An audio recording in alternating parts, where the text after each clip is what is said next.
Hey guys, today I'm gonna show you how to perform an aquarium water change without having to fish the fish outside your water tank. Here are some tools we are going to be using on this process. We have filter floss, a pair of gloves, a brush, a pipe, and a bucket. This is the aquarium you're going to be working on. As you can see, it's dirty, it hasn't been cleaned for like 4 months now. Now on the first step of this process is putting on gloves. I like using gloves because I know that my hands have oils and dirt that I don't want to put into my fish. And also the aquarium could have algae and some dirt that you don't want to have that in your fingernails. Now we have opened our aquarium, it has a lot of electricity back here. So we are gonna turn off the electric appliances before we start the water changing process. Now that everything is off, we can start working on our aquarium. So back up here, we are going to start taking out the filter floss, the old filter floss that is full of dirt. So all this will come outside. Then we are going to start sucking out the water using this pressure sucker that sucks water outside the aquarium. We use this instead of using buckets, which is the old school fashion of cleaning out aquariums. If you use buckets here, you're going to disturb the fish and probably kill them all. So this is the pipe. It's about 2.5 meters long. We're going to test it to see if it's really working before we start the main connection. And yes, it's working. Yeah, that's really good. It's a nice connection. So now that we are sure that this thing is working, we're going to use the main pipe to have a good connection to the bathroom. This is the main pipe I'm talking about. I'm going to connect this to the pressure sucker, then I'll send this to the bathroom to dump the water. This depends on your housing style. In my house, the aquarium is close to my bathroom, so it's easier for me to use this pipe and put it straight to my bathroom. But if your aquarium is close to your window or your door, you can just dump this water to your backyard. It could work as good manure.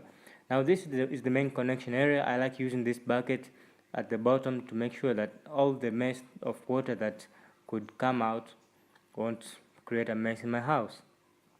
So as this continues down here, I'll go back up here and start scrubbing the aquarium. As you can see, this is just a normal hand brush that you could get at any store in your place. I like scrubbing my aquarium in circular motions to make sure that I get all the dirt outside. Make sure also that you get to all corners of your aquarium, and be careful that this brush doesn't touch your fish. I also scrub up here where the filter floss stays, because this area is your main filtrating area. If this place is dirty, then your filtering system won't really work as you want it to. So this place should stay clean and dry. I used to bend this aquarium to push out the excess water, but when some water remains back here, I use a towel to dry it out. So if you press a towel at this point and leave it there for some seconds, it soaks all the dirt from the filtering area. But I also like cleaning out the dirt and water from this small room here, because it's the final part where the water goes through before it goes back to the main aquarium. Because if this part is dirty, then your water won't be filtered at all. Now we are cleaning the parts that stay inside the filter floss area. This piece of plastic stays under the filter floss sponge. It puts the sponge into position. Make sure this part is clean and dry. And also clean this input pipe. Make sure that the interiors are clean. Now I'm cutting out the filter floss. They're already cut out. I don't want to bore you with the cutting. Cut this into the shape of your aquarium size. They are sold in pet shops, so you can visit the pet shops and find these at very cheap prices. And now we are installing back our filter floss equipment. As I said before, we are going to start with a piece of plastic, and the filter floss comes next. But remember, you have and you must block this area here, because if you don't, the water that you bring up here will go straight to your aquarium without being filtered.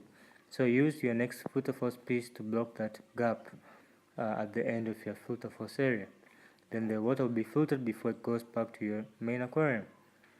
Then at last add up this input pipe, which has a lot of holes to send evenly on your filter floss area. Now this is the point where we get our clean water for our aquarium, and this is the other point where our water comes into the aquarium. I'm gonna have to wait for about 20 minutes for this aquarium to be full, so I'm gonna sit around and wait, but you won't have to wait for that time. It will be full on your screen in right about now. So the water is coming in real quick, and right now I'm just making some adjustment here about the filter. On my next video I'm going to explain about the filtering system and how to clean it up when it chokes. Here our aquarium is full and it's ready for use. This is the filtering input pipe, and that's our light. I'm gonna turn on the electricity back on now, and now it's on. We see the lights, and the filtering system will start working in about some seconds from now. From these holes here is where the water will come through, and as you can see there, the water is already coming up and it's being filtered in the filter floss. Now I just want to show you how this thing works. If you look here directly, you see that the water that is being filtered is making its way back to the main aquarium, and that is how this operation works. On my next video I'll explain more about the filtering system in an aquarium. So if you found this helpful, don't forget to subscribe and drop some thumbs up on my video. Till next time, ciao.